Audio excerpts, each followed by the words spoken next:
You won't believe this massive news. Emirates, yeah, Emirates with all the A380s, just quietly placed a follow-up order for more Boeing 777XS. Everyone thought they were slowing down wide-body acquisitions, but apparently not. They're doubling down with around 20 more of these fuel-efficient giants. These planes are not only crucial for maintaining their long-haul dominance, but they're also going to feature Emirates' upgraded first-class suites that offer even more space and privacy for wealthy passengers.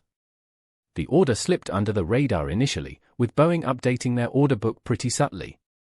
Makes you wonder what other mega deals are happening behind the scenes.